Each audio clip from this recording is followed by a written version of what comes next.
তোমাকে 6 মাস সময় দেওয়া হলো, একটা এআই বিজনেস করতে হবে, তুমি একাই শুধু এমপ্লয়ি আর কেউ নাই। সো আমি তোমাকে 6 মাস সময় দেওয়া হলো এবং একটা এআই বিজনেস করতে হবে, মানে এআই মানে তুমি এখন এগুলা কিচ্ছু হবে না, এটা সম্পূর্ণ তুমি একাই শুধু এমপ্লয়ি আর কেউ নাই।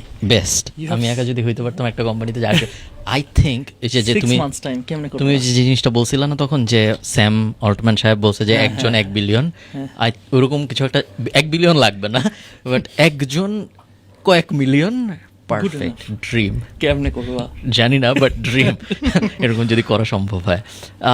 সো আমি কোনো সার্ভিস বিজনেসের দিকেই যাব। আমি কিছু মডেল আমি দেখছি ইন্টারন্যাশনালি কাজ করতেছে, আমি সেম মডেলগুলো আবার করার ট্রাই করব। সো ফর এক্সাম্পল আমি কিছু অটোমেশনের কাজকর্ম শিখব। অটোমেশনের কাজকর্ম শেখা বলতে আমি মূলত বোঝাচ্ছি একটা কোম্পানিতে কীভাবে এআই বসায় এফিসিয়েন্সি বাড়ানো যায় সেটা আমি শিখব।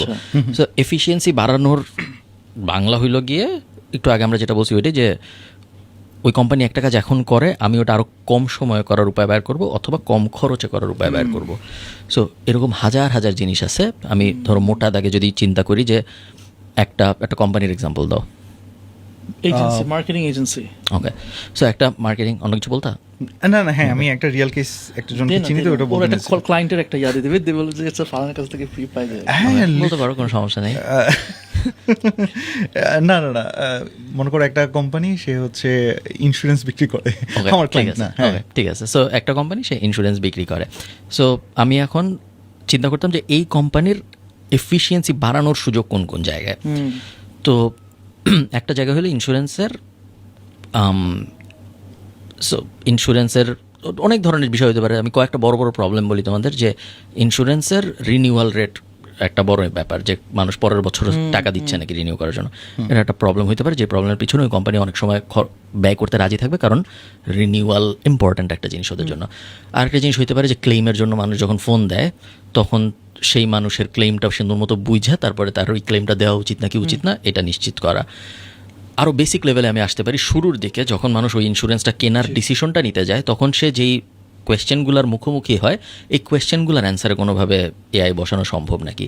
সো তাকে আমি কোনো একটা এমন প্রসেসের মধ্যে দিয়ে নিয়ে যেতে পারি নাকি এআই ব্যবহার করে, যে তার 99% কোয়েশ্চেন্স ওখানে উত্তর হয়ে যাবে।